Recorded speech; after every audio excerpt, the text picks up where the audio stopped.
Sous régime Félix Tshisekedi, il n'a pas construit même des marchés modernes. Mais quoi malé mais quand? Papa, moi je suis spirituel, le temps compte. Papa Ndeli, je vous jure, Congo non, il y a un prophète dans la ville. Il faut Congo confirmer que non, il y a un prophète dans la ville. Régime Oyo, basali sous la confusion. Oyo na belle qui tout les babel. Batou baza ko comprendre karaté. Bo tourne dans le gouverneur ya banque centrale. Akena aussi ma réserve wana par rapport à quoi? Urgence exacte, baké aussi ma réserve. Gouverneur ya banque centrale ayebaki na koloba indirectement que na caisse ya l'état mbongo ezati. Ne me tenez pas rigueur parce que vous êtes encore charnel. Je suis en train de parler des choses très difficiles pour que vous comprendre. Kasi mokonza ko kamanzoto wana yewa. Ko benga na kombo oyo ya ye. Titre wana monde spirituel. Déjà ba longoli yango. Vous allez remarquer que ba discours nyonso oyo Félix Tshisekedi ayeba na roloba ata discours mon côté oyo et c'est réalisé wana ne bazo tenir yo rigueur balobi te yo sengelo benga kaye président de la République d'abord na belela ki déjà avant même kuto mona babiloko ya ba pasteur Godé Poina kulutu na évangéliste Roger Baka que bon ça la très attention oyo eza makama lokuta.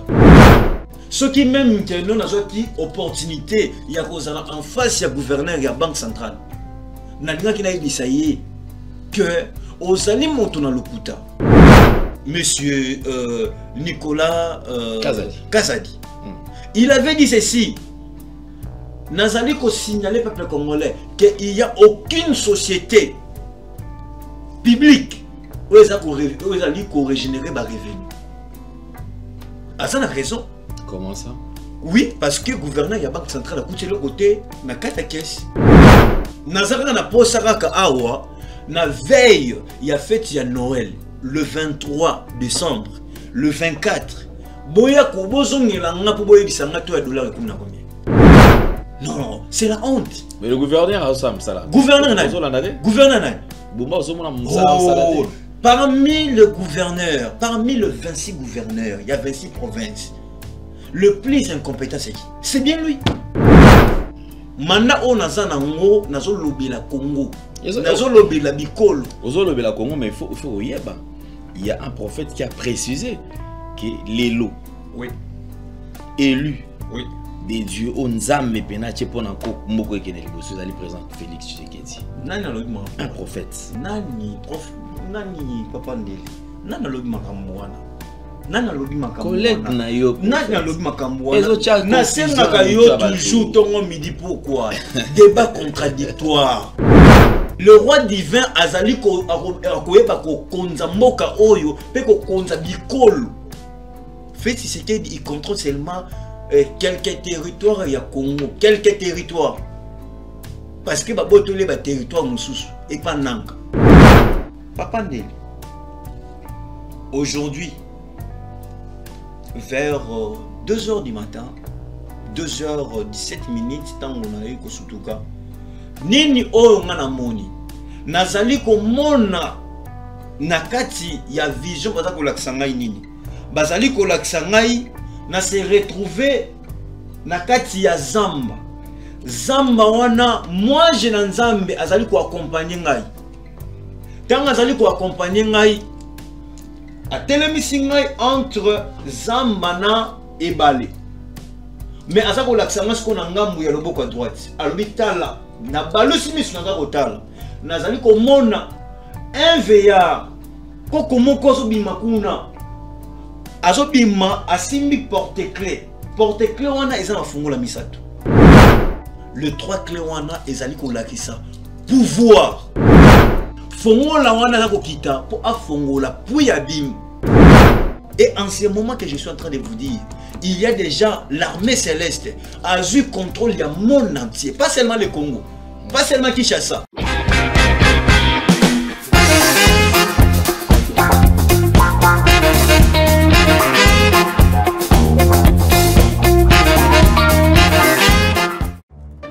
les soucis de vous informer, divertir et vous former, Nouvelle Tendance, votre chaîne, met à votre disposition des applications, radio et télévision. Comment installer? C'est simple. 1.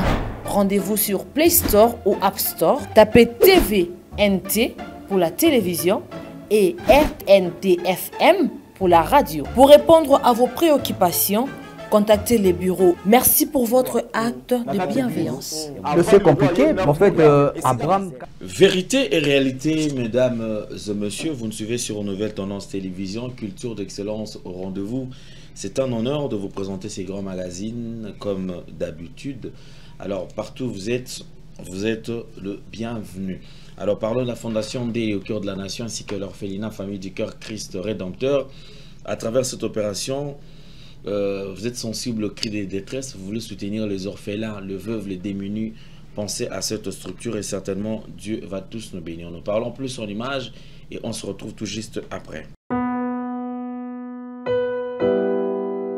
Tango nyonso molinganga nazalaki komona baninganga na baboti na bango nanga baparent baza te vi nanga pasi.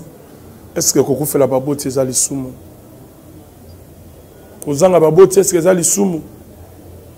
Voilà, na kopesa bino message.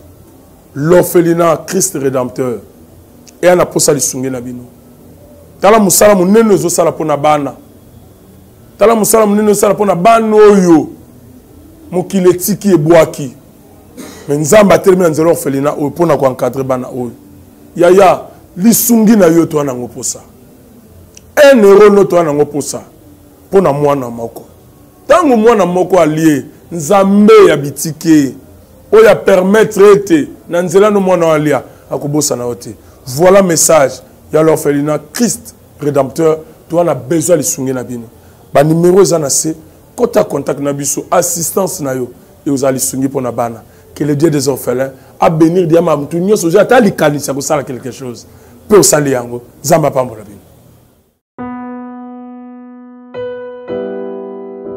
De retour sur ce plateau, nous avons les différents produits disponibles ici chez nous. Mesdames et messieurs, vous en avez besoin et que vous voulez aussi vous en procurer, sentez-vous à l'aise. À travers le numéro qui est affiché, vous pouvez nous contacter et vous serez servi. Merci Banakin, Bana monde entier. Merci bien-être. Sougala café, logo, na mêlé logo mais le logo est amabé. Il y a bien pour la panne technique, mais quand ça les langues on a n'enga amabé, ça les langues pour la maman. La célibataire to lingi bino ate. So maga boma mukolo bala. Pourtant mzo ba produire en soute. Merci bien-être yango yo.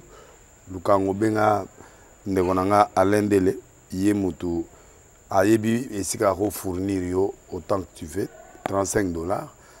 Ezebele na kati. Sobo melika moko de joga bien. Be hémorroïdes banini tout ça. Bilialia, vanda musala banini et réparer yo système ya break et réparer yo pe fonctionnement ya break de break donc et pe son fonctionnement ya bien. To comme ba congolais toujours gagner ba match. On va défaite, pas technique en plein match, c'est pas bon. Zongela et loco. Nana c'est éviter de dire surtout ba pasteur, boningo mela boyawa. Bobenga pena alendele na numéro na ye pour bobenga pour bozo loko. C'est important. Traitement poison anti-poison yango yo. Ne ba mususu meli yango avant kende obima. O melango. Ça a 2 jours ata bateli loko. Moi cuire mon corps c'est bon. Oyo pe anti-poison. Donc soko ata ezana kati et longolango. Alendele mikolo somme. N'habité mindele yango ba pese biloko ba udia. Po biloko yango bendeza ya solo mikolo ba tchaka poison à toi famille te à toi problème na mututé jalousie car do ba produit yango y anti-poison, oyope anti-poison. Donc, benga alendele à partir na ye aibindeni oya ozwango. Nzambe nanga pambola bino mi batela mboke komi biete. Bato komi na jalousie oyo tozo comprendre desute. Bana mike bazo kufa, mikolo bazo kufa, ba otana bana bébé ba poisson. Donc, toujours zala nanti na ndenga na ndako, c'est bon. Que Dieu vous bénisse. Un honneur encore de recevoir ce plateau un patriote, un serviteur de Dieu, c'est un prophète de ministère, prophète Mike, l'archange qui n'est plus à présenter d'ailleurs. Prophète Mike, bonjour et bienvenue. Bonjour Papa Nelly. Santé bonne. Santé Takito Wankasi. Obi ke awa hors caméra to ande oseka awa ndeko mo bisinga me obi ke prophète Mike abaka aka ndenge nini na obi so na ina kongo na ina besoin na mona ndenge yaka na plateau na bi oya na plateau ndenge na bi te mamba lobaka c'est tellement cru au moment au point na mona neti on dirait akobi maté pour bako kangai. Très bien. Alors mais quand même qu'on répondre à tout ba mi poser la question au vivaka ndenge nini na kati ya république o montezo pela yozo ya ko attaquer pouvoir en place et c'est pas au vivaka ndenge nini quand même. Merci Papa Alain pour na mutuna na bandeko baza kotuna mutuna na bae ba kosimba kiano. Le prophète Mike l'archange détient un mandat venant de Dieu. Nazana mandat oyo et pesa meninga pona lobela bikolo, pas seulement le Congo, kolobela mokili, kolobela bikolo. Alors c'est le même le bon Dieu oyo à mettre na place na ngai oyo barchange ou bazali ko veiller tongo midi pourquoi pour na ngai par rapport ya mandat oyo et pesa meningai ya koloba kaka vérité, rien que la vérité pour na koyeba la ko dénoncer pour na koyeba ko lobela biloko o e batami na molili pour na ko lakisa makambo o eza ko salema na ténèbres pour que bana nzambe ba bima na kati ya profond sommeil, surtout l'homme congolais o baza ko kosaye na l'église bazali ko kosaye na ba autorité étatique. Alors bison mandat autozui ya mission prophétique et délivrance les archanges tous en a pour nous dénoncer kolobaka vérité. Donc ce qui na yé na plateau nazana droit na lokutati donc nazana droit kaka ya koloba vérité ozana droit ya lokutati droit ezali kaka ya koloba vérité parce que biso pe ezali bosolo pe lolenge ya kobika vérité et réalité. Très bien. Prophète Mike, je voudrais quand même tokotana tolanda quelques éléments. Très bien. Ces deux éléments, on a sens. Ok. Que je respecte énormément. Pasteur Godin Poyi. Qui dit, dans la vidéo, il y a un bosso la politique. Alors, il y a une arnaque. La situation que traverse la RDC actuellement, il déjà organisé. C'est-à-dire que baisse il y a dollar au salami, il y a erreur au basali. C'est-à-dire qu'il a coûté cher na RDC lobby. Décembre, janvier, février, peut-être d'ici là, comme on a phase quand même qu'on fout à table fonctionnaire. Très bien. Évangéliste Roger Baka également a donné son point de vue. Mais en ce qui concerne Makambo Oyo Italie et la situation qui traverse la RDC Lelo. Tout le monde va te moussou, babeti maboko. En tout cas, gouverneur et la banque, bamoni miabi ministre ya finance balobité bande konyo surtout basali pendant mosala na ndenge sengeli mama premier ministre boende congolais zaki nango besoin mais ce que to koti na terrain vous verrez que stabilité à dollar ezate très bien biskam tout au coût à dollar bao changer ngona 23 il y a même des endroits où bao changer na 25 24 oui côté mususu 21 c'est-à-dire tout pena fixe au pena congolais comme que nous y a banque centrale y a on tout ça là au complexe tout ça changer bon que quand même banque centrale. Très bien. Alors et créer moins déséquilibre côté sous population peuple wabi que non te biloko zo kitate. Très bien. Mais sur le biloko kiti mais ils a penza kuna ngozo se faire sentir parce que ceux qui ont changé dollar ils a qui na 28 les lots et lots cause là qui au changer dollar on a appelé sur 22 to 21.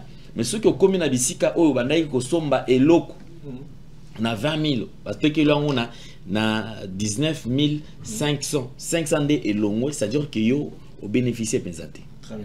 Alors na ningi tolanda condenser la vidéo oyo et on revient tout juste après sur ce plateau suivant. Mais là où les choses deviennent graves nazana posa ya attention na yo sango ezali impact ya appréciation sur les finances publiques. Bokiti simbango. Oui. Kina na yango. Oui. Na mosolo à l'État. Donc, kokamambo abaye ko lankambo.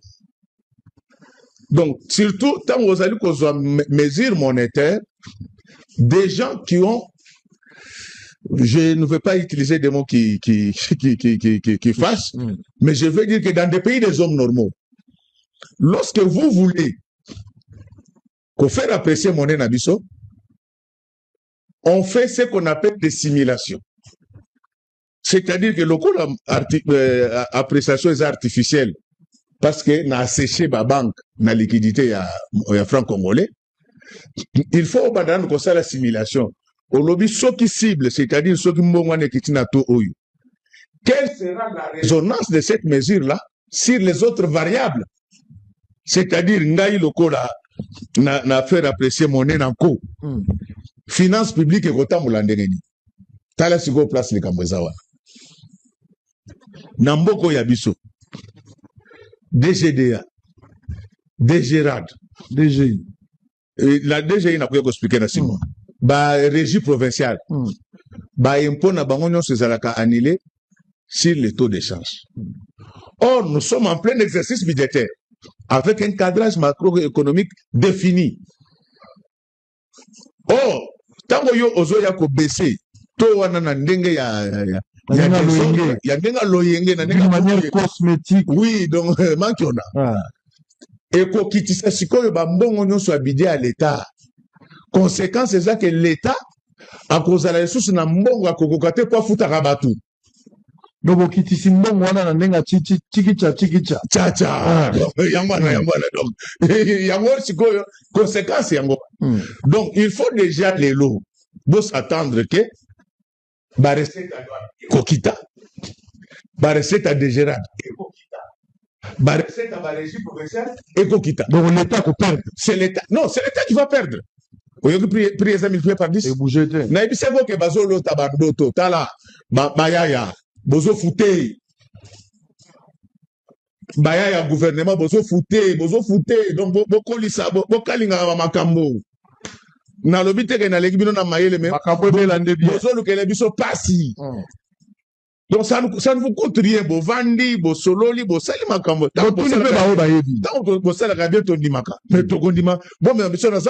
Alors, les dangers qu'il faudra éviter d'ici les mois de décembre et en début de l'année prochaine. Il n'y aura pas de recettes pour l'État. Je l'ai dit. Il n'y aura pas de recettes pour l'État. Ce n'est pas de la prophétie. Ce n'est pas de la prophétie. C'est de l'anticipation économique. Du pragmatisme et rationalisme. Hein? Ça, c'est clair. C'est de l'anticipation économique. Donc, on n'a jamais c'est de l'honnêteté intellectuelle.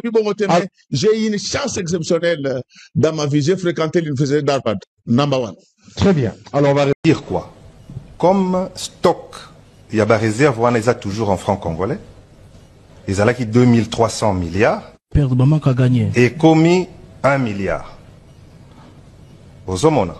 Ça veut dire que vous avez respecté les sous-ratiotés. Mais en termes techniques, en termes monétaires, les endettis, besoin équivalent, il y a 150 millions de dollars en francs congolais, pour boire qui a marché. Puisque la banque a respecté les sous-ratiotés. Tango et bois kami na marché 150 millions ana et les sous ko salanine ko som donc l'équivalent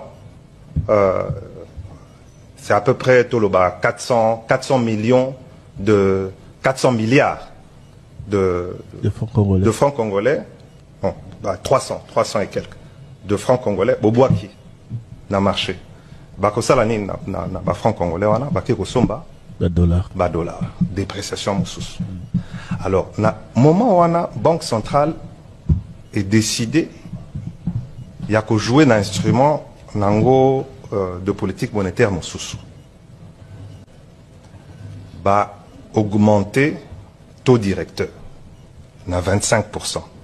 Pour nous salanin.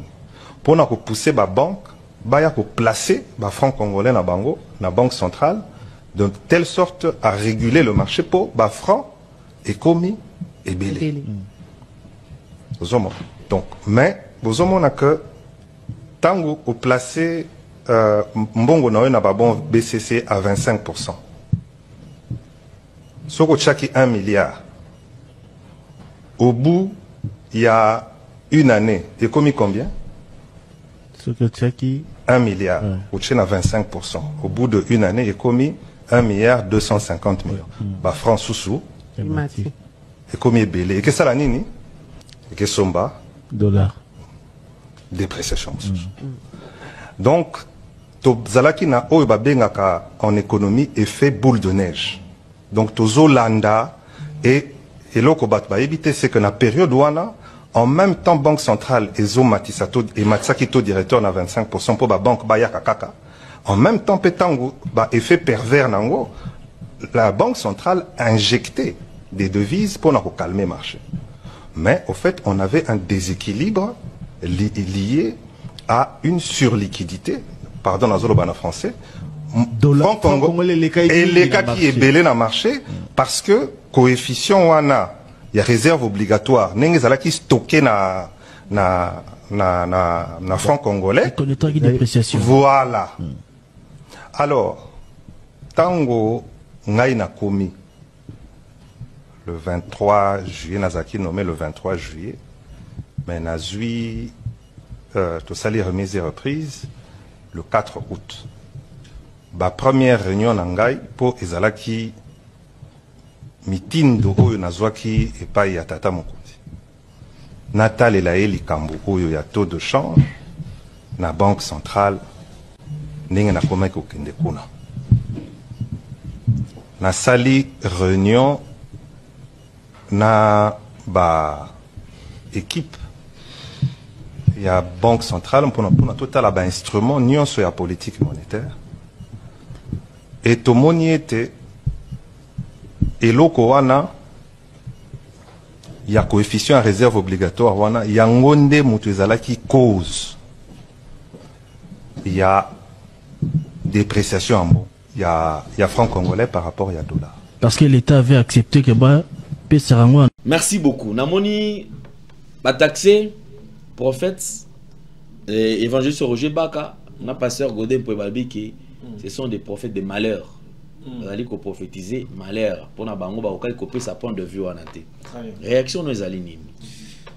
Merci pour na mutuna oyo papa Alain Dele en ce qui concerne pour na taux ya dollar makambo oyo gouverneur ya banque centrale à Sali, il faut baimboka baeba na kosimbelo moko papandeli.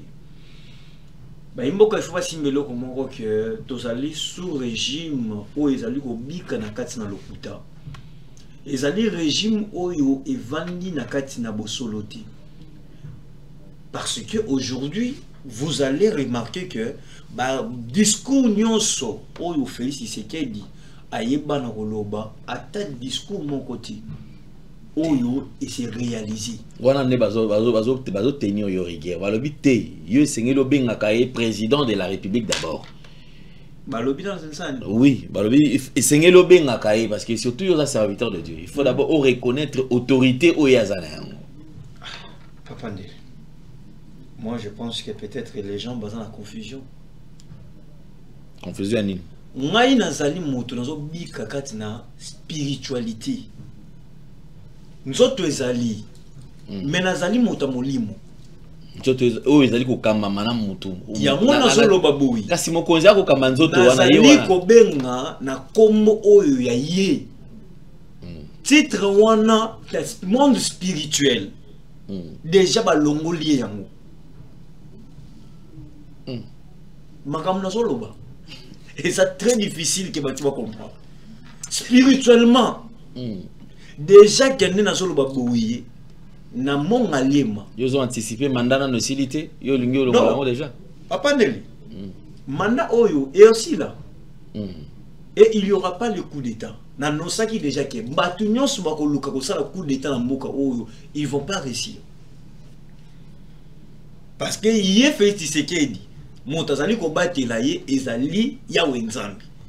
Mais le problème c'est quoi? Spirituellement déjà. Ezali le roi David. Roi David baza ko la ki ça y est ba tenue royale. Maintenant nous azali ko zobo condité pour que a diriger Israël. C'est ce que je suis en train d'expliquer au peuple de Dieu. que ne me tenez pas rigueur parce que vous êtes encore charnel. Je suis en train de parler de choses où c'est très difficile de mettre sur battu pour que Batma comprendre. Je lui dois beaucoup du respect. À ce qui concerne Makambo Etali Molimo, Bosangisango na Makambo Oyo, ils ont un zototé. Yango papa ndele bazali koloba na Biblia ke biloko ya mwana moto ba pesa na bamboati. C'est très compliqué. Et ça c'est très compliqué. Mes frères et sœurs. Alors, pour na ya nula neke na motuno tuningai na belela ki déjà avant même kuto mona ba biloko ya ba pasteur Godé Poina kulutu na évangéliste Roger Baka. Na belela ki déjà que bon ça la très attention oh ils ont lokuta ce qui même que nous avons qui opportunité il y a en face il y a gouverneur il y a banque centrale na linga qui na ibisaye que aux aliments na lokuta papa ndele donc il n'est point par point ce comme on mboka et simbi déjà réserve que n'est que tout na économiste de formation Mboka o esimbi réserve nango. Ezali ko net États-Unis d'Amérique. Ezali ko la France, ezali ko la mboka o ya minene oza komona o même en Afrique ici, ba Kenya, ba Côte d'Ivoire. Kenne ko tuna bango. Soki que non quand est-ce qu'on touche réserve ya mboka. Mais biso awa ba parvenir ko ken ko simba réserve ya mboka. Urgence ezate, ba ke ko simba réserve. Bon, tout le monde gouverneur de la Banque centrale. A quel aussi ma réserve par rapport à quoi? C'est-à-dire que non, gouverneur de la Banque centrale a yebaki na koloba indirectement qu'il n'a qu'est-ce y a l'État. Bon, tout a été détourné, tout a été volé. Maintenant, il y a nommé à la tête de la Banque centrale, ou que non, il faut ça. Il faut amènement. Expertise naïe, il faut même expérience naïe, mais na kati ya kesi ya l'état momwezati. Et c'est comme ça que non, pour que va faire avec le peuple, ba salinine, ba yebi na kokende ko toucher réserve, à qui qu'on soit 500 millions. Si comme tout ne l'en si qu'on lelo, tant on a belé là qui makambo oyo, à travers le Saint-Esprit de Dieu, que yebi ça na ba kongomani ki makambo za mamalukuta, ba ko finir mal. Batu ba bengi, batu ba fingi, batu ba commenter. Mais aujourd'hui, le même personne va comme en privé. Bah comment bien en privé? Oh, prophète Mike Lacange, tu avais raison. Oh, c'est la raison d'Eni. Oh, toi, il y a dollar et le moins à 18. Tu as commis déjà à 23, 24, 25. Na lobby, na nous bomoni le côté. Nazara na posaraka awa, na veille, il y a fête, il y a Noël, le 23 décembre. Le 24, boya kubozongi langa po boye bisanga to ya dollar comme na combien? Nebisika o monique non, batu o basa un problème. Le deuxième point, c'est-à-dire on touche le réserve via moka, ce qui tozali na cas de force majeure. Ce qui tozali un problème o que non et tout misi mboka et simmi mboka mobima. Qui na kati ya kesi ya l'état mbongo ezate ba bengango réserve oye bombami. Et aujourd'hui papa Nel vous avez compris que l'ancien ministre des Finances c'est ça qui a raison. Monsieur Nicolas Kazadi. Il avait dit ceci. Nazali ko signaler peuple congolais qu'il n'y a aucune société publique où ils ont régénéré ma revenu. Ah, ça n'a raison. Comment ça? Oui, parce que le gouverneur de la Banque centrale a coûté le côté, na kata caisse, il y a moi qui aussi mal en réserve. Mon ce qui est côté, donc panzi. Mongo est comme en caisse cité, ce qui mongo est yé à lobby bien. Donc il y a des parts qu'il faut respecter. Oui, il y a des parts, il y a oui, à lobby bien, à lobby que non, tous en a kata jouissance. Je pense que non, vous avez la vidéo. Avec que non, tous en cas de jouissance. Ce qui mbongo et koti et comme la caisse à l'état. To kabola kayango, to kabol, to bit, to réfléchir à projet après. Et la personne qui parle, c'est le haut cadre, il y a UDPS. La personne qui parle, c'est bien que non la personne qui a géré le ministère de la Finance. Il y a un beau chaos. Sous régime a fait Tshisekedi. Vous comprenez un peu? C'est quoi? Ce que c'est quoi? Mon régime des sous qui n'a pas. Mon SNL qui n'a pas. Mon Onatra qui n'a pas. Hervé, DGM. Hervé, il y a DGM. Donc, toute cette société, mon nom qui n'a pas. L'homme congolais a un profond sommeil.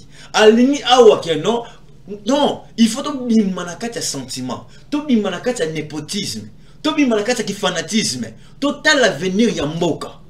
Le grand esprit va vendre autour d'une table. Baza ko discuter autour des idées. Baza ko discuter autour de l'avenir de demain. Qu'est-ce que nous allons léguer l'avenir ya lobby pour la banne, pour nos petits-fils? Vous applaudissez, béton, béton, béton. Et à la fin, vous rentrez à la maison pour dormir, enfamé. Vous êtes là, Chinarambo, Raïs, Raïs. Mais est-ce que vous comprenez? Mitou, il n'y a pas Congolais.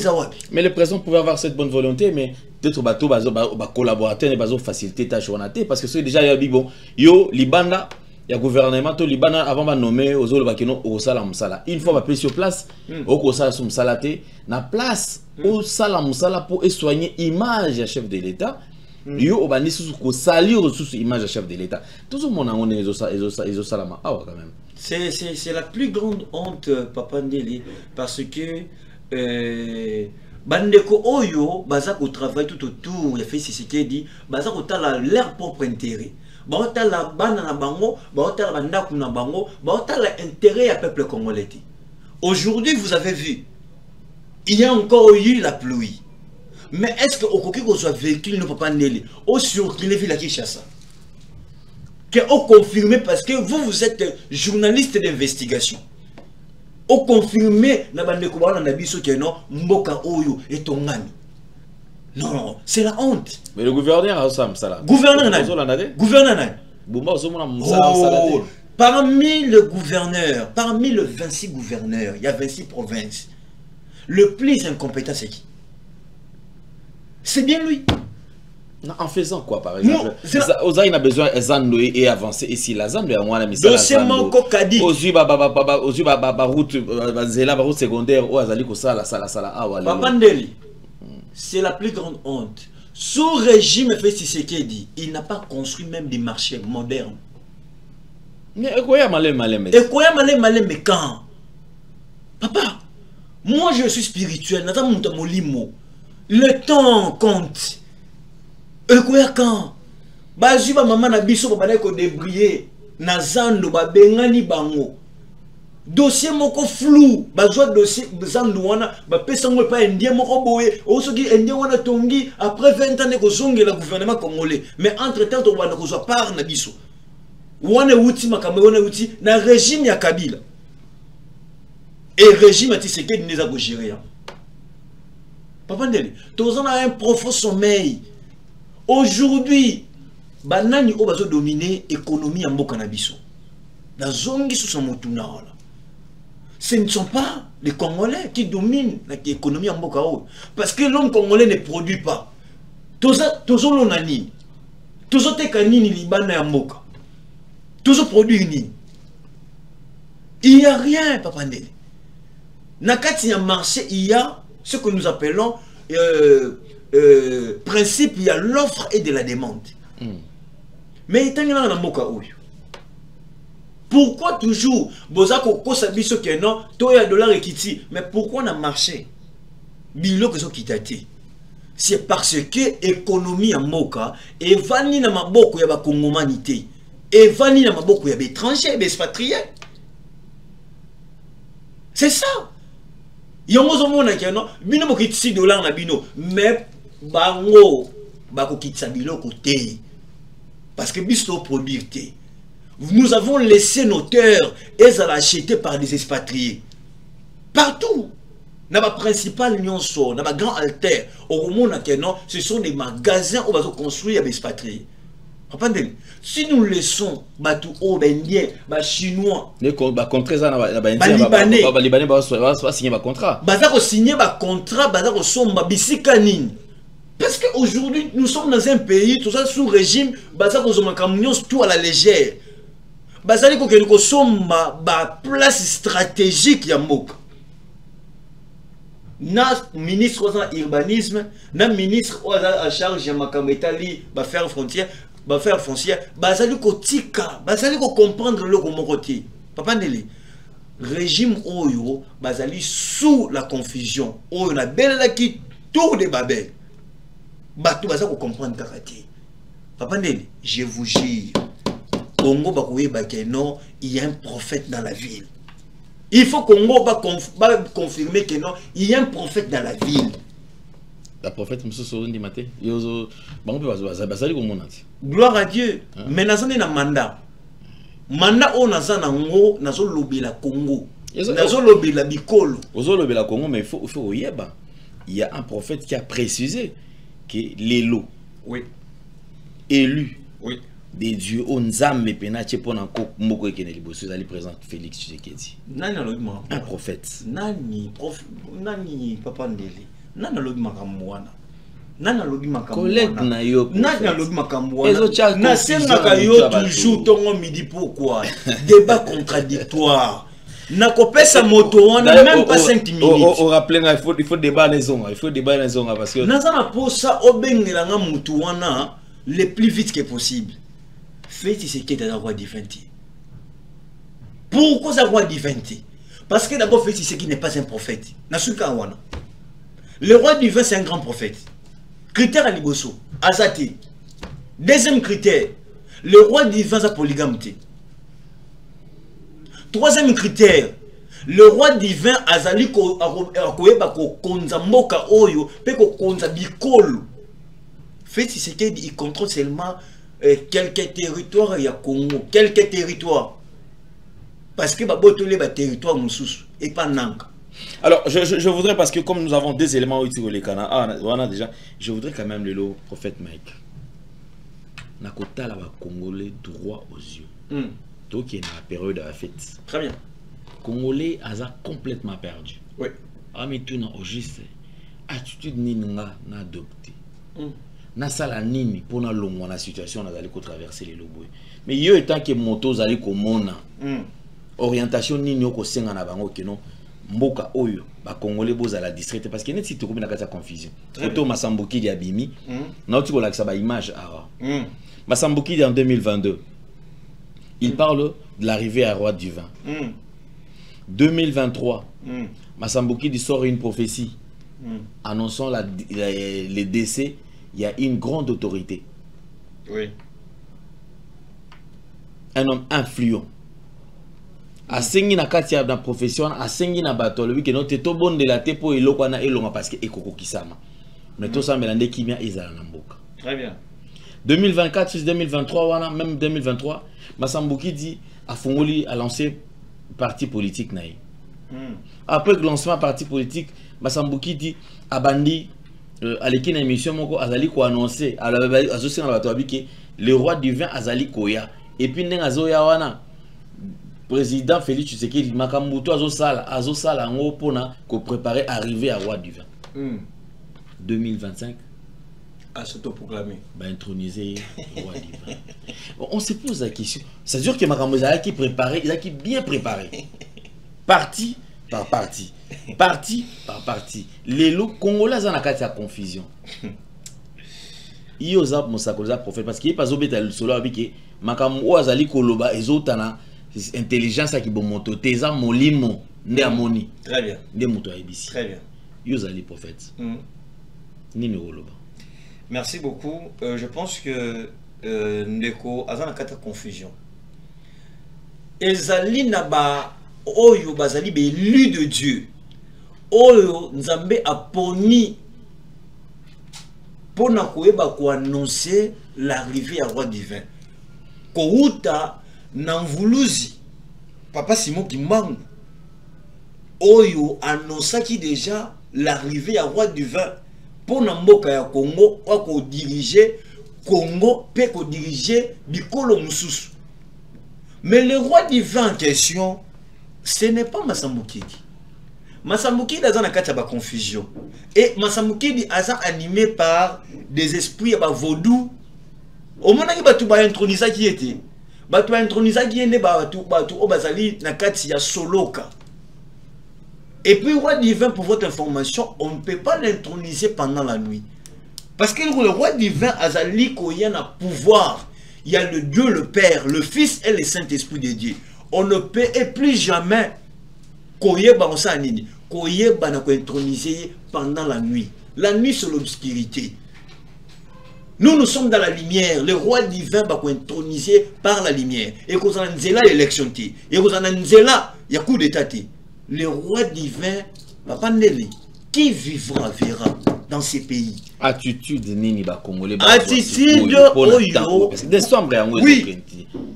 Papa Ndele. Nous sommes tous en Nzambe oyo.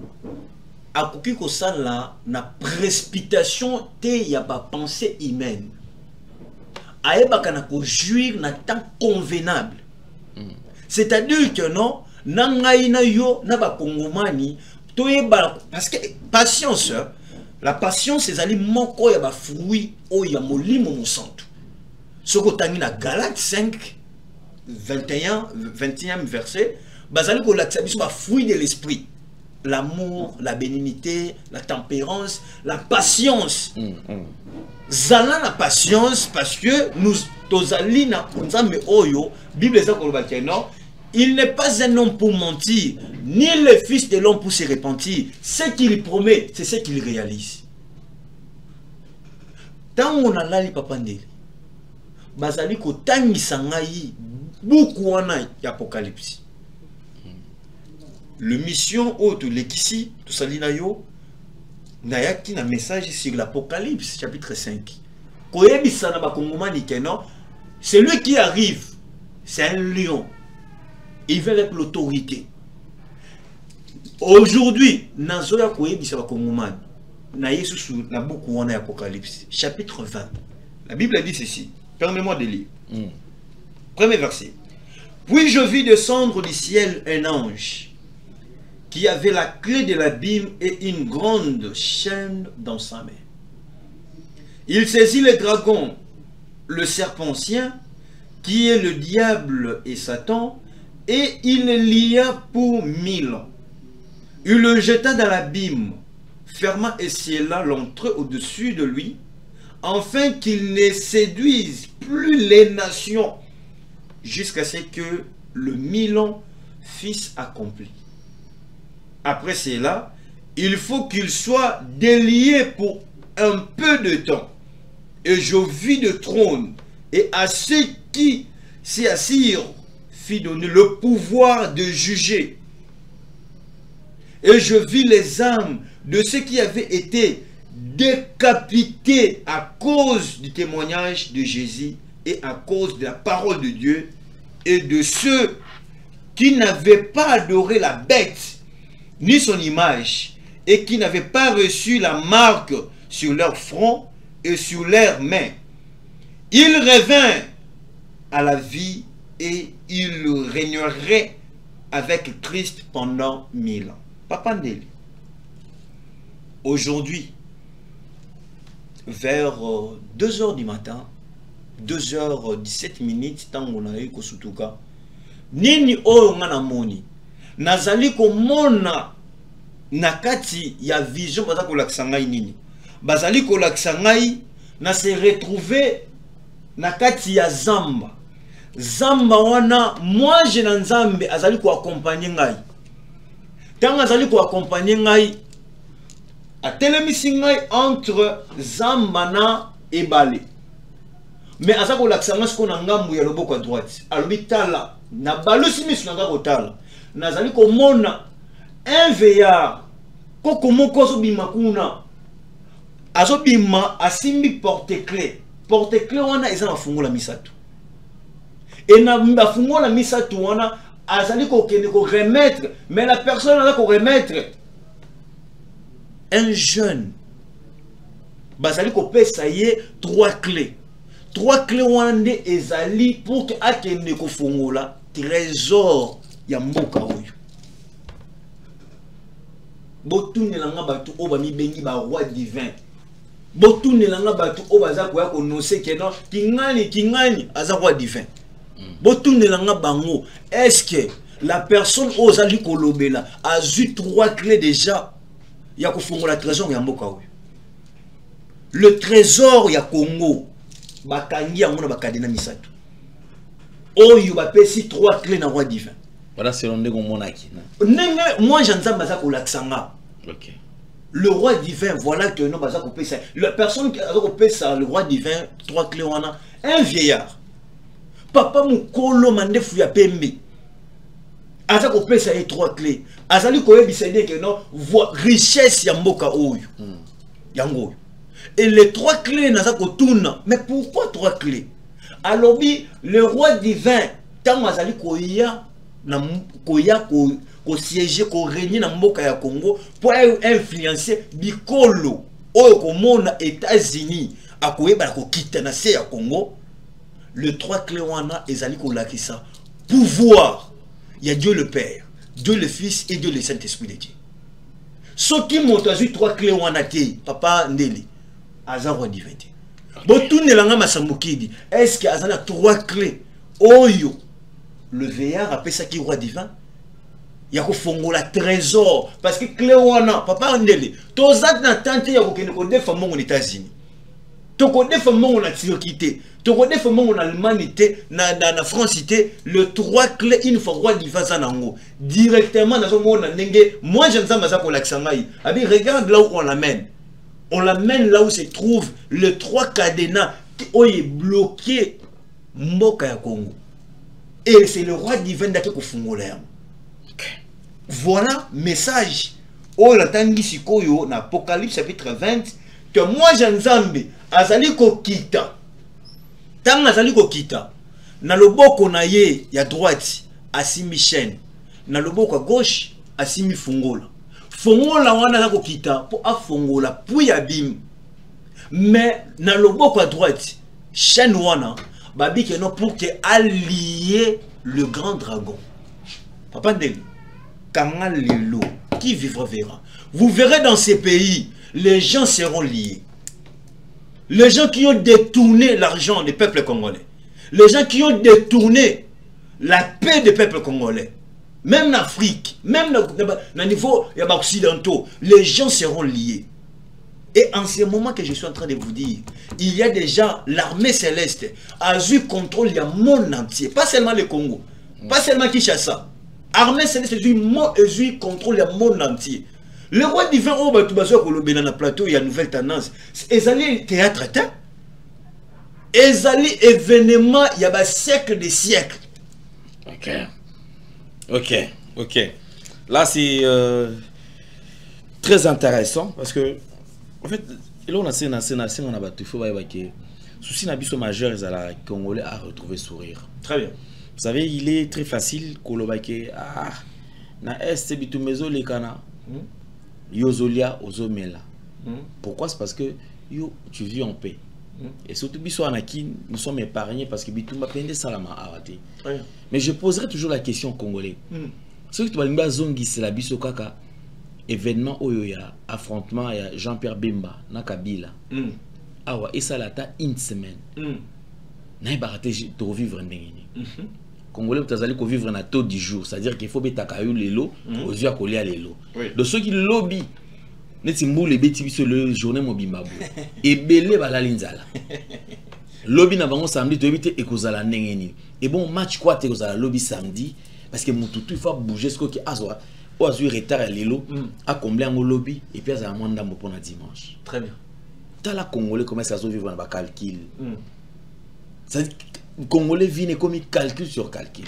L'élo, j'étais étonné, dans comment on a la jeunesse, dans la jeune, bazo singa balbi que mboko so ba ko lingi ba boma ma so batika winner.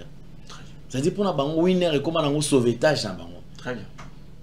Je wana ne comment ko permettre jeu du hasard et comment ko permettre que motem sous asimba moi mi solo moko boy. Les Congo est notre pays. Nous avons intérêt à colober la Congo. ba ministre tout ce qui dirige boli misabiso toza mité mabete mais tozo tali sabino que Congo oyo bozo rendre un mauvais service mais le Congo vous a tout donné. Congo et pesibino nyonso boza lelo mais en retour bino bossa la Congo nini. C'est ça la plus grande question. Alors je pense que merci beaucoup. J'aime quand même cette façon yako simba bisika ozali ko sala pasi. Très bien. Il y a Ndeko Archange la base ligne ozali malamu mais ba Congolais puis bazana besoin ba quand même to kopesa bango espoir mais jusqu'à quand. Très bien. Ba continuer kaka mais je pense qu'à travers deuxième partie mingi ezala coller na ba message mususu orientation par rapport maram oyo nzamba talisio surtout concernant marambo tali mboka. Mususu ba le maram mususu mais yozala kaka na Congo. Très bien. Yoza Congo na ndé combat na ona. Merci beaucoup. Alors on va passer à la deuxième partie avec prophète Archange. Je ne sais pas si c'est un message qui va encore nous balancer, mais tout ce qui m'intéresse c'est quand même orientation par rapport à temps autour à la nengenini pour te tenir longtemps et jusqu'à ce que Congo ait délivrance. Merci beaucoup. Merci beaucoup Papa Ndele. C'est vraiment un grand plaisir de partager ces plateaux avec vous par rapport à votre expérience, vos expertises et puis votre façon de présenter l'émission. Donc merci beaucoup Papa Ndele.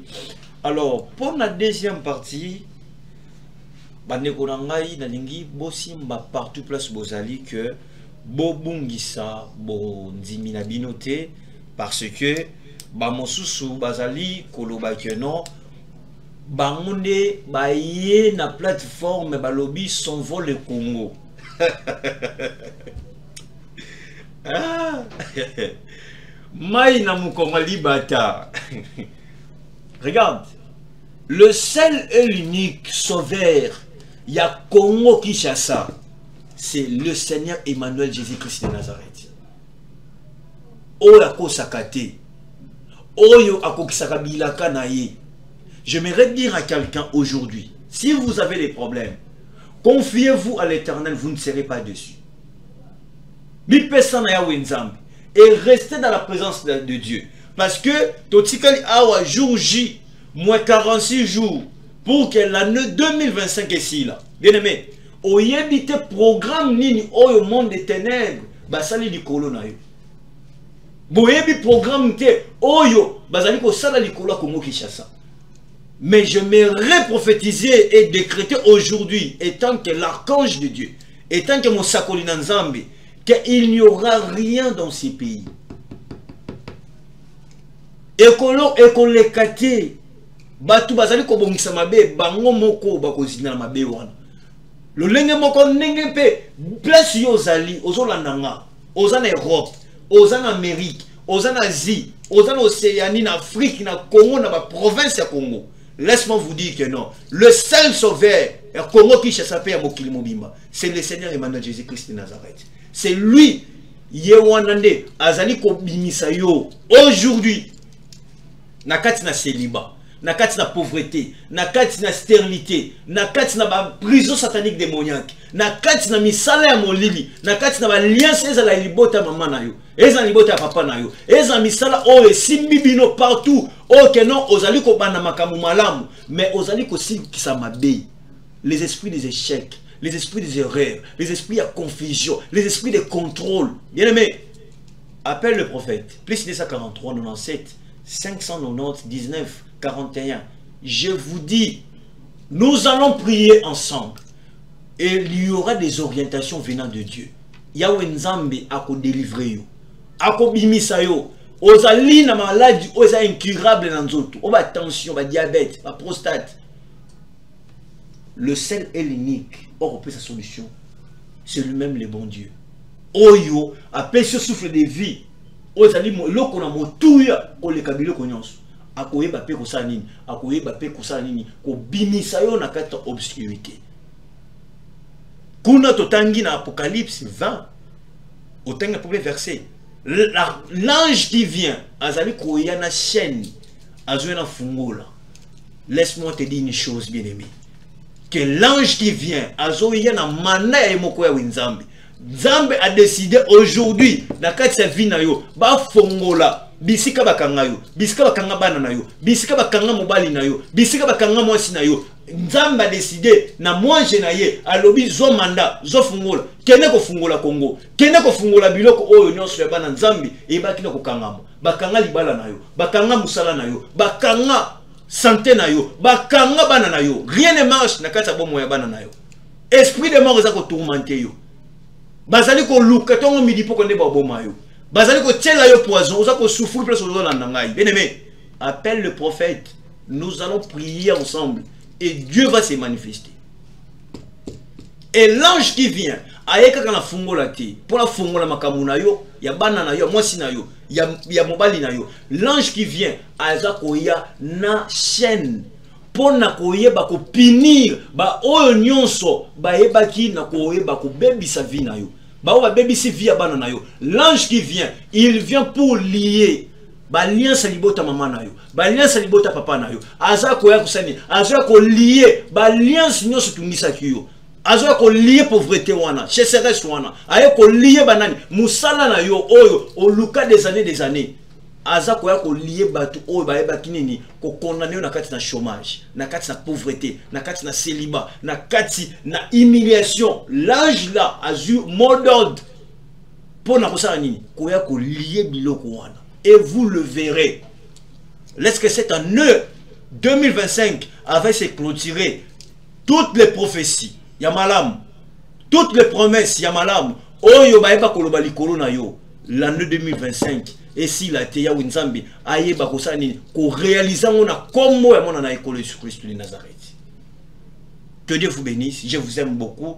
Je suis en train de compatir ensemble avec mes frères à l'est du pays de la RDC.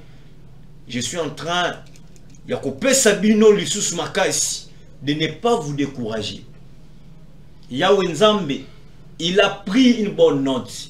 Yakolela Nabino. Babomi bana, babomi mama, babomi papa.